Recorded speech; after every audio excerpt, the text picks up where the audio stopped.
클릭해 주셔서 감사합니다. 오늘 하루 좋은 일만 가득하시길 정성을 다해 기원드립니다. 야담TV 이야기 시작하겠습니다. 아니, 이게 대체 무슨 일입니까? 암행어사를 사칭한 처녀라니. 그것도 평범한 처녀가 아니라 임금님의 마패를 대놓고 위조해서 탐관 우리 코앞에 들이민 간 큰 처녀였으니 말입니다. 도대체 조선 팔도 어디서 이런 기상천외한 일이 벌어진 걸까요? 그곳은 바로 충청도 외진고을, 탐욕스러운 박사또의 생일 잔치 날이었습니다. 때는 단풍이 붉게 물든 9월 금음 풍년이라 했건만 백성들의 얼굴에는 수심이 가득했습니다.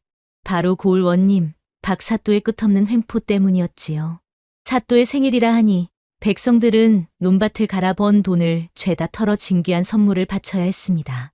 박사또의 잔치가 한창 무르익을 무렵 저작거리 주막을 지키는 덕구라는 사내가 술 한 동이를 들고 관아 마당으로 들어섰습니다. 덕구는 주막을 꾸려가는 초롱의 든든한 삼촌이자 하나뿐인 혈육이었지요. 헌데 덕구가 올린 술이 박사또의 심기를 건드렸습니다.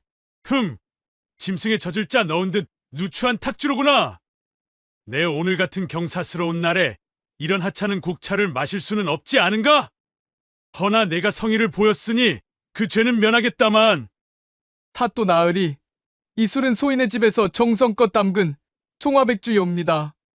다른 고을 나으리께서는 진상주로 쓰시는데 어찌 누추하다 하시니.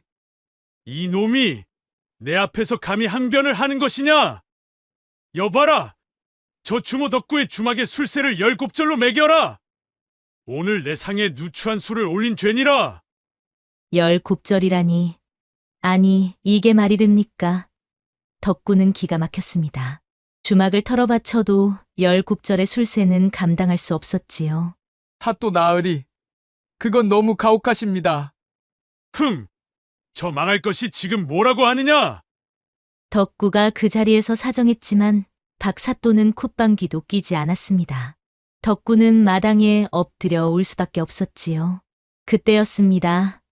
누군가 잔치 마당으로 당당히 들어섰는데 바로 덕구의 조카 초롱이었습니다. 그녀는 능청스럽게 웃으며 덕구에게 다가갔지요. 에이, 아재, 뭘 그리 울고 계시오? 사또 나으리가 덕담 한마디 해주신 건디 뭐가 서러워서 우시는 거요? 나으리 생신 같은 경사스러운 날에 눈물을 흘리면 복이 다 달아난다고 하지 않소? 아이고 참. 뭐시? 저 천한 것은 대체 누구더냐? 감히 사또의 잔치에서 방정을 떠는 것인가? 당장 끌어내라! 그런데 그때 초롱이 여유롭게 사또나리를 부르는 게 아니겠습니까?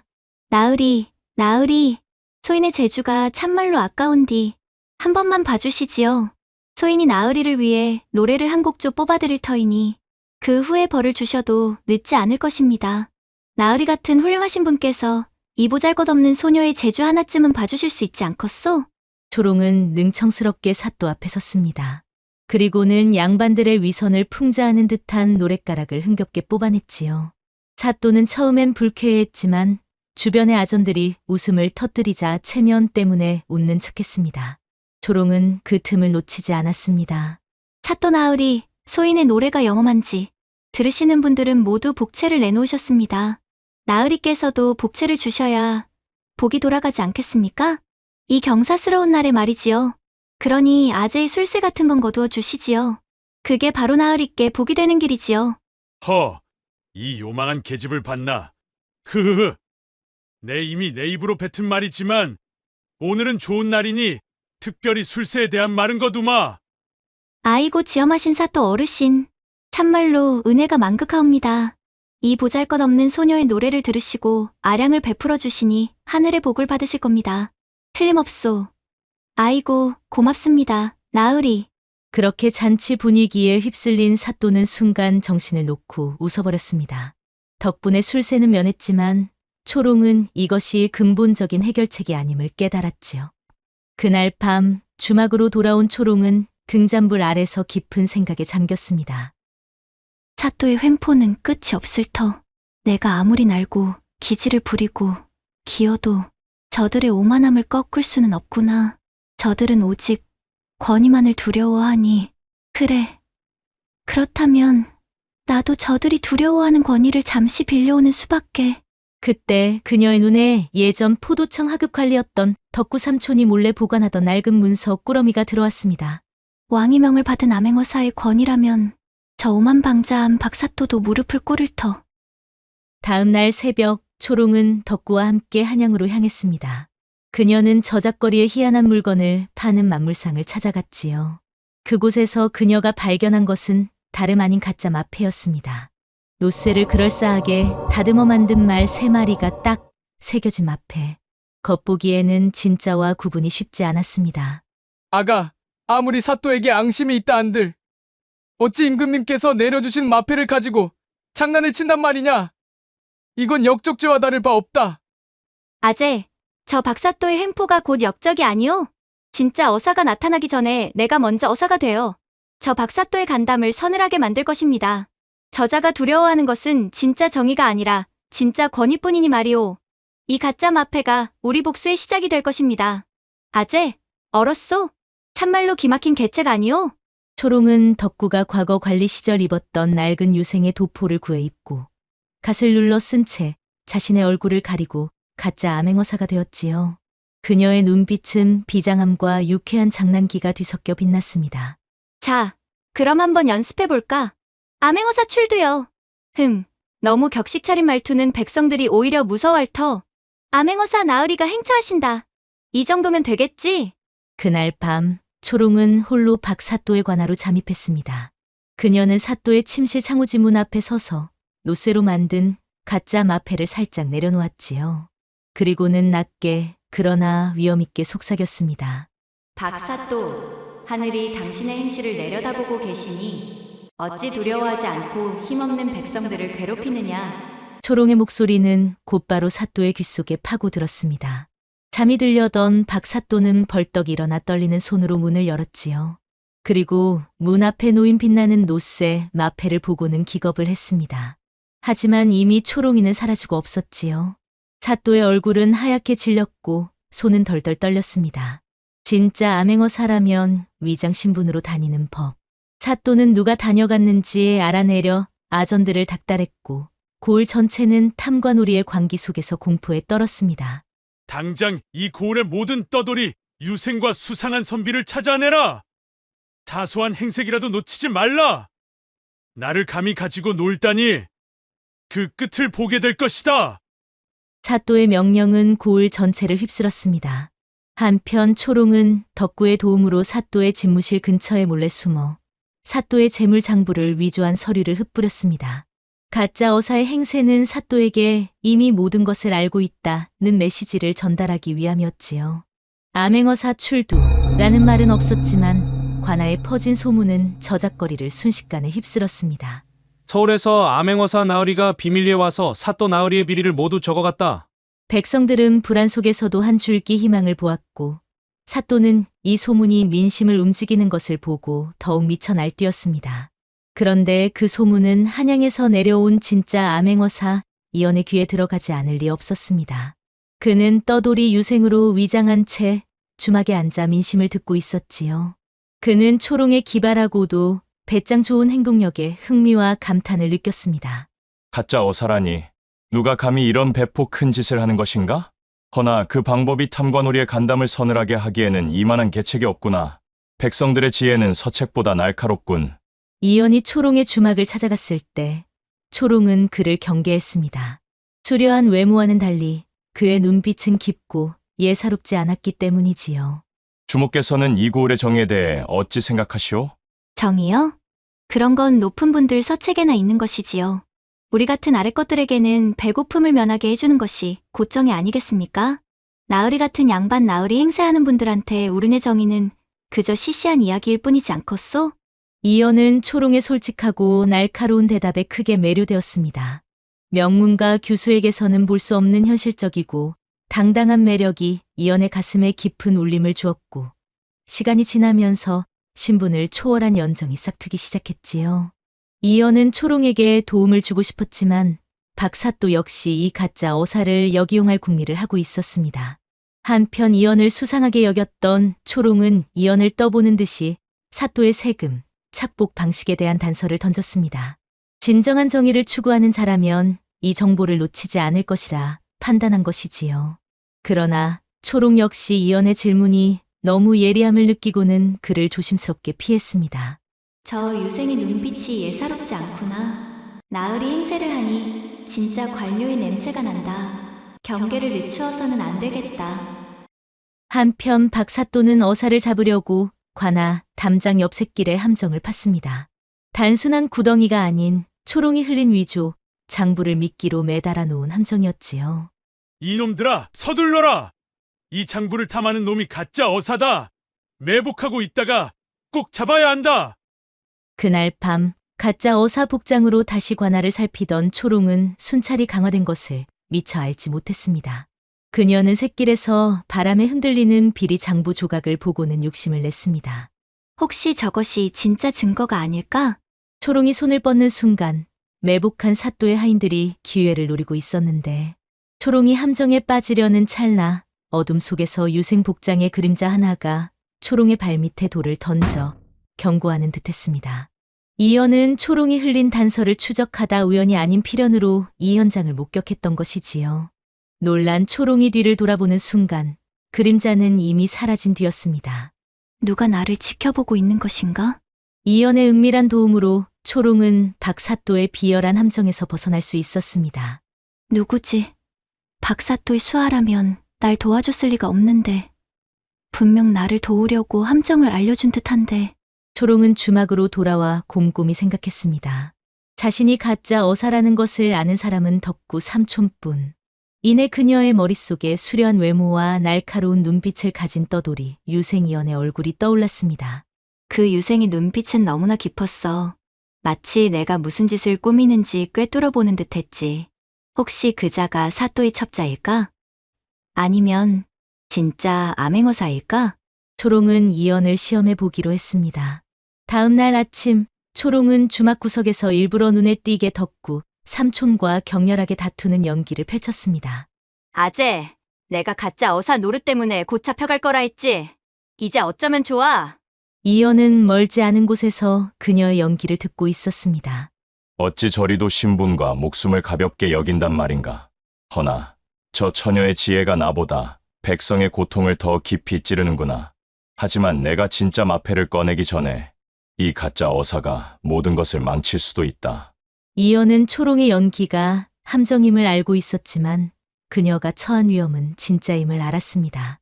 결국 이연은 무거운 결심을 하고 초롱에게 다가섰습니다. 주모, 어제 관아 근처에서 도포를 입은 사내를 보았습니다. 그의 행색이 수상쩍어 나도 모르게 돌을 던졌는데 혹 주모에게 방해가 되었소? 이연의 은밀한 고백에 초롱은 그의 정체가 첩자가 아님을 직감하고 초롱은 곧바로 그의 진짜 목적을 떠보았습니다. 나으리, 솔직히 말씀하십시오. 나으리는 진짜 관료이시지요? 만약 나으리가 나라의 정의를 행하는 분이라면 내가 박사또의 비리 장부를 숨겨둔 곳을 알려드릴 터이니 나를 돕겠다고 맹세해 주십시오. 나는 암행어사가 아니오. 허나 나는 내 신분을 걸고 약속하오. 주모가 보여주는 진짜 증거가 있다면 나는 이 목숨을 걸고 탐관오리를 심판할 것이오. 이것이 유생의 양심이오. 이연의 정직한 맹세는 초롱의 마음을 움직였습니다. 가짜 어사는 진짜 정의를 만났고 진짜 암행어사는 백성의 생생한 지혜를 얻게 된 순간이었지요. 좋습니다. 나으리, 내가 가진 것은 가짜 마패와 백성의 지혜뿐입니다. 나으리가 가진 것은 진짜 양심과 나라를 바로잡을 능력이지요. 우리 둘이 힘을 합친다면 저 오만한 박사또를 통쾌하게 무너뜨릴 수 있을 것입니다. 신분을 초월한 공조가 시작되는 순간이었습니다. 초롱은 이연에게 박사또의 세금 착복 증거가 담긴 낡은 상자를 건네주었습니다. 이 문서들은 박사또가 그동안 착복한 세금과 그의 숨겨진 배후를 파헤칠 결정적인 단서가 될 것입니다. 두 사람은 그날 밤 관아 뒤편 담장 아래에서 은밀히 만났는데 이연은 초롱에게 앞으로의 계획을 속삭였지요. 그때 관아의 충직한 하인 돌쇠가 순찰을 돌다가 담장 아래의 수상한 그림자를 발견하고 활을 겨누며 외쳤지요. 거기 누구냐? 하지만 돌쇠가 쏜 활은 다행히 빗나갔고 돌쇠가 그림자를 쫓아 달려오는 찰나 이연은 초롱을 벽 쪽으로 끌어당겨 몸을 숨기게 했습니다. 두 사람의 숨결이 닿을 만큼 가까운 거리, 신분을 초월한 연정이 싹트는 순간이었지요. 돌쇠는 수상한 기척을 놓치지 않으려 담장 아래를 샅샅이 살폈습니다. 이연은 손으로 초롱의 입을 막고 속삭였지요. 움직이지 마시오. 들키면 모두 끝이오. 순간 초롱의 눈이 크게 떠졌고 이연의 얼굴이 바로 코앞에 있었지요. 분명 수상한 기척이 있었는데, 착각이었나? 결국 아무것도 찾지 못한 돌쇠는 관아로 돌아갔고 두 사람은 안도의 숨을 내쉬었지요. 하지만 이연은 여전히 초롱을 안고 있었습니다. 평생 남자와 이렇게 가까이 있어 본 적이 없었는데 더군다나 상대는 수려한 외모 양반 유생.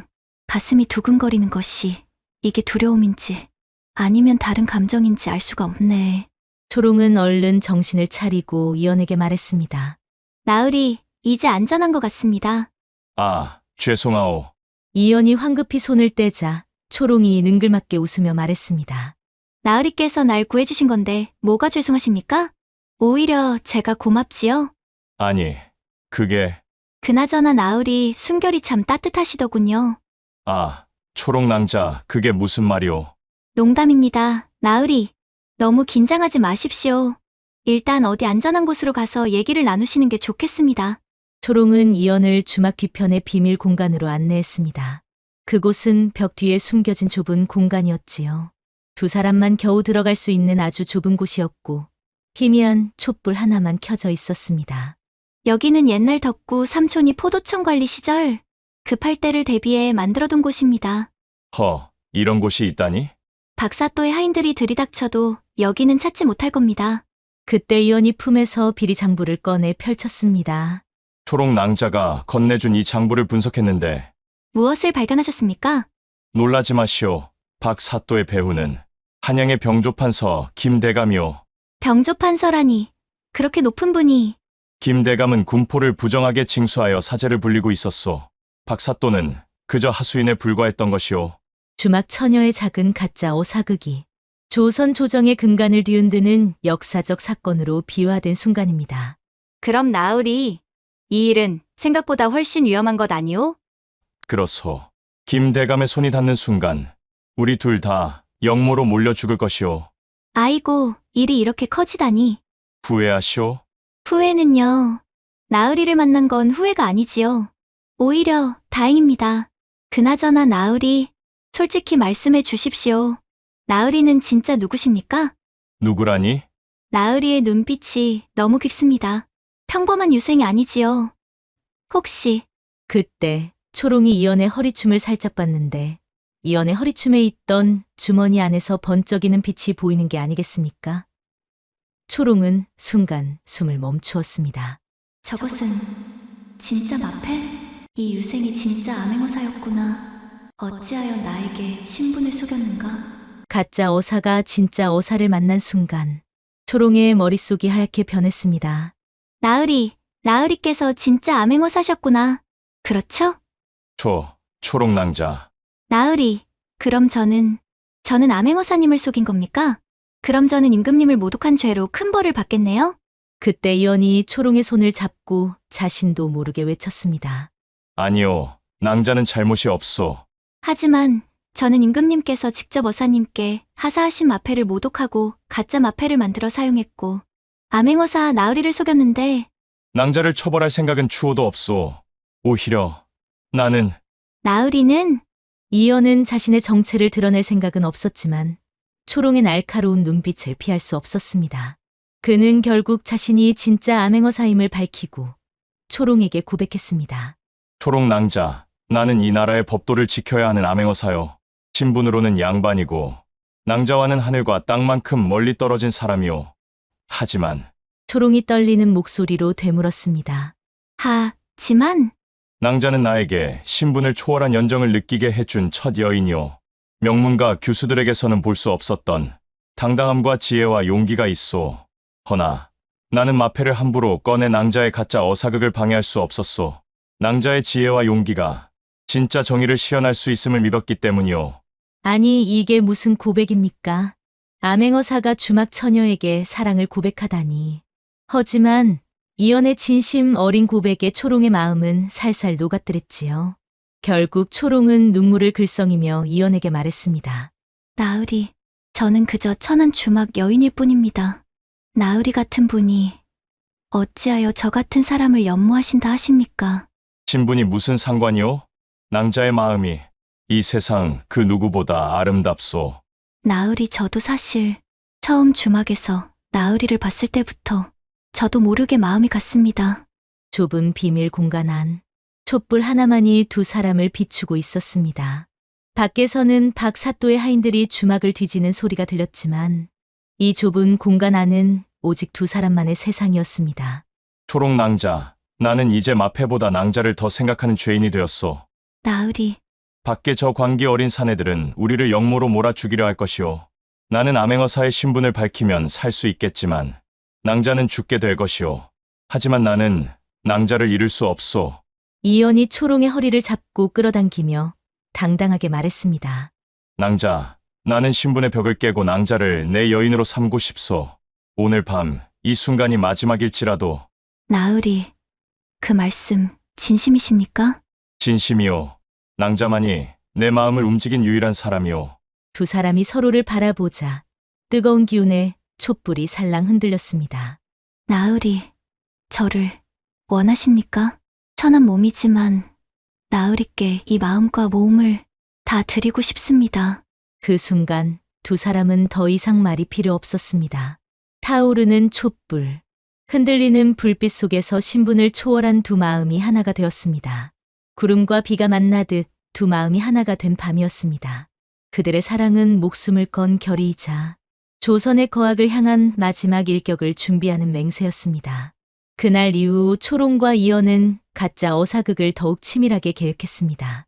그들은 진짜 암행어사만이 알 수 있는 정보를 흘려 박사또를 심리적으로 압박하는 작전을 펼치기로 했지요.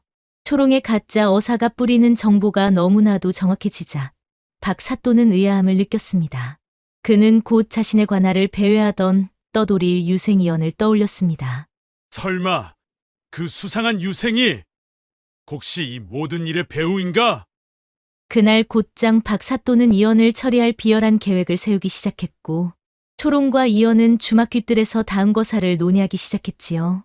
하지만 그때 주막 대문이 박사또의 하인들에 의해 부서지는 요란한 소리가 들렸습니다. 암행어사의 사칭범을 잡아라! 두 사람은 주막 비밀 공간으로 급히 몸을 숨겼습니다. 벽 뒤에 좁고 어두운 공간.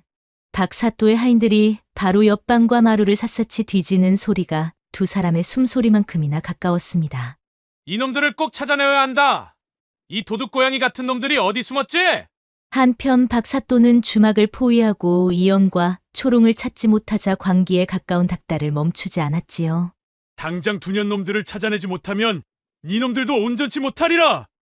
이미 병조판서 김대감에게 사태를 보고한 그는 김대감이 직접 파견한 비밀 자객이 주막 근처에 잠복해 있음을 알았기에 더욱 초조해하고 있었지요. 한편 비밀 공간 밖 박사또의 하인들이 철수하는 틈을 타 덕구 삼촌이 몰래 이연에게 술을 대접하려 했습니다. 나으리께서 고생이 많으셨을 터 술 한 잔 대접해야지.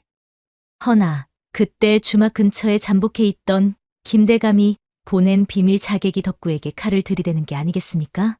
움직이면 죽는다. 누구시오? 조용히 해. 이 술에 독을 탈 테니 저 유생에게 바쳐라. 뭐시라고?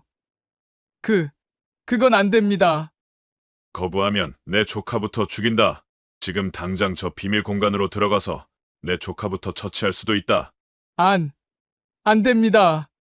초롱이는 아무 죄가 없소. 그럼 순순히 따르겠느냐? 알겠소. 자객이 품에서 작은 약병을 꺼내 술동이에 독을 타자 덕구 삼촌은 눈물을 흘리며 애원했지요. 제발 다른 방법은 없겠소? 말 대꾸하면 지금 당장 주막에 불을 지르겠다. 어서 가거라. 자객은 초롱의 목숨을 인질로 잡고 그에게 독이 든 술을 이연에게 바치도록 협박했습니다. 덕구는 공포에 질려 눈물을 흘리며 독주를 가지고 비밀 공간 문을 열었습니다. 자신이 길러온 조카딸과 그 조카딸이 사랑하는 남자. 둘 중 하나를 희생시켜야 하는 잔혹한 순간이었지요. 미안하오. 나리, 초롱아. 이 못난 늙은이를 용서하시오. 그 시각 비밀 공간 안에서는 여전히 이연과 초롱은 서로를 안고 있었는데 그때 문을 두드리는 소리가 들렸지요. 초롱아 나으리. 저, 덕구옵니다. 영감이시군요. 삼촌, 무슨 일이세요? 이연이 문을 열자 덕구가 떨리는 손으로 술동이를 들고 서 있었지요. 나으리, 고생하셨습니다. 술 한 잔 드시지요. 아, 덕구 영감, 고맙소. 마침 목이 말랐는데. 그런데 그때 초롱이 덕구의 얼굴을 보자 덕구의 손이 심하게 떨리고 있는 걸 목격했지요. 삼촌, 초롱이 외침에 이연이 술을 받으려다 멈추며 쳐다보았습니다. 그 술, 안 됩니다. 덕구 삼촌이 눈물을 흘리며 초롱이를 바라보았습니다. 초롱아. 삼촌, 그 손, 왜 그렇게 떨고 계십니까? 그리고 삼촌의 눈빛이. 이 술은 제가 먼저 맛을 봐야겠습니다. 주막 주인으로서의 예의입니다. 초롱은 재빨리 술잔을 낚아채듯 받아들었는데 덕구 삼촌은 초롱에게 그 술을 마시게 할 수 없다는 절규를 눈빛으로 보냈지만 비밀 자객의 칼날이 등 뒤에 숨어 있기에 몸은 굳어버렸습니다. 그때였습니다. 이연이 이 모든 상황을 간파하였고 덕구 삼촌에게 물었지요. 덕구 영감, 설마 독이요? 미안하오. 자객이 저놈이 초롱이를 죽이겠다고 협박을 했소. 삼촌, 역시 병조판서 김대감이군. 그 순간 비밀 자객은 칼을 뽑아들고 문을 박차고 들어왔습니다. 독주가 실패했으니 직접 처리하겠다. 나으리, 낭자는 뒤로 가시오! 자객은 독주가 실패하자 곧바로 이연을 향해 돌진했습니다. 그 순간 초롱은 몸을 날려 이연을 밀쳤고 자객의 칼날이 초롱의 어깨를 깊숙이 베며 중상을 입혔지요. 사랑하는 여인의 피를 목격한 암행어사 이연의 눈은 분노로 뒤덮였습니다. 천하에 다시 없을 악행이로다. 너희 탐관오리들은 백성의 고열로 이 나라를 병들게 하더니 이제는 암행어사를 독살하고 여인에게 칼을 겨누는가? 암행어사 이연의 분노는 덕구를 위협하던 자객을 압도했습니다. 이연은 자객과의 처절한 격투 끝에 그를 제압하고 병조판서 김대감의 비밀 증표를 빼앗았지요. 그리고 초롱의 상처를 급히 동여매고 이연은 피 묻은 마패를 높이 들고 외쳤습니다. 암행어사 출두요! 암행어사의 명이다. 고을의 모든 아전들은 즉시 이 앞으로 모여라. 우레와 같은 이연의 목소리가 어둠을 갈랐으며 마패의 권위 앞에 아전들은 두려움에 떨며 이연의 명에 따랐습니다. 당장 탐관오리 박원흥 사또를 잡아오라. 영모에 가담하여 백성의 고열을 짜낸 죄, 그리고 암행어사를 독살하려 하고 양민에게 칼을 휘두른 죄를 낱낱이 물을 것이다. 그렇게 잠시 뒤 아전들에게 끌려온 박사또는 이연과 마패를 보자마자 두려움에 주저앉았습니다. 그의 화려한 관복이 땅에 쓸리고 얼굴은 이미 공포로 창백지요. 허허 나으리. 저는 그저 덕구라는 놈에게 속았을 뿐입니다. 모든 죄는 저 천한 주막 주인이 가짜 마패를 만들어 꾸민 영모이옵니다. 저는 단지 병조판서 김대감께 충성했을 뿐. 닥치거라. 박원흥. 내가 김대감에게 상납한 증거와 내가 보낸 자객의 김대감 증표가 여기 현장에 있거늘 천한 주막 주인이라 했느냐? 짐승보다 못한 짓을 저지른 놈이 감히 누구더러 천하다고 입을 놀리느냐? 내 비열한 죄를 끝까지 다른 이에게 뒤집어 씌우려 하는 이놈이 천한 놈 중에 천한 놈이 아니냐? 이연은 김대감의 증표를 박사또의 눈앞에 던져 보였습니다. 그러자 박사또는 모든 것이 끝났음을 직감하고 비열한 최후를 맞이할 수밖에 없었지요. 그의 모습은 백성의 고열을 빨아먹 탐관오리의 처절한 몰락 그 자체였습니다. 한편 초롱은 미동도 없이 쓰러져 있었는데 피 묻은 한복 위로 덮고 삼촌의 오열만이 주막의 정적을 갈랐고 이연은 초롱의 상처를 부여안고 자신이 암행어사의 신분을 택한 죄가 그녀의 목숨을 앗아가는 것 같아 피눈물을 흘렸습니다. 내가 이 마패만 아니었다면 낭자는 평범하게 주막을 지켰을 것을. 탐관오리 박사또 하나를 잡는 작은 정의를 세웠으나 사랑하는 여인의 목숨을 잃게 생겼으니 나는 무엇을 위해 여기까지 왔는가? 허나 멈출 수는 없다. 병조판서 김대감이 숨쉬는 한 저자는 낭자의 가짜 마패 사용을 왕을 모독한 영모로 뒤집어 씌울 것이다. 낭자는 영모죄로 죽임을 당하고 나 또한 영모의 배후로 몰릴 것이다. 한편 덕구는 초롱의 발치에 엎드려 울고 있었는데 이연은 그 모습을 보고 덕구를 일으켜 세웠습니다. 병조판서 김대감을 심판해야만 이 모든 비극의 굴레를 끊고 초롱의 신분을 지킬 수 있다고 생각하고 있었지요. 그리고 덕구 삼촌에게 말했습니다. 덕구 삼촌, 당신의 죄는 공포였소. 나를 향한 배신이 아니었소. 나는 당신을 용서할 것이니 이 일은 아무에게도 말하지 마시오. 이제 우리가 살 길은 오직 하나요. 병조판서 김대감을 무너뜨리고 낭자의 신분을 회복시키는 것. 그리고 이연은 쓰러진 초롱에게 다가가 신분을 초월한 영원한 맹세를 올렸지요. 초록 낭자, 듣고 있소. 내가 반드시 살아서 돌아올 것이오. 돌아오면 낭자를 내 정실 부인으로 맞이할 것이오. 나의 평생의 반려가 되어주시오. 이연의 말에 초롱의 창백한 입술이 미세하게 떨렸는데 이연은 그것이 하늘의 응답이라 믿었습니다. 덕구 영감, 마지막으로 부탁하오. 말씀하십시오. 초록 낭자를 반드시 살려내시오. 예, 이 목숨을 걸고라도 살려내겠습니다. 나으리도 살아서 돌아오셔야 합니다. 반드시 돌아올 것이오.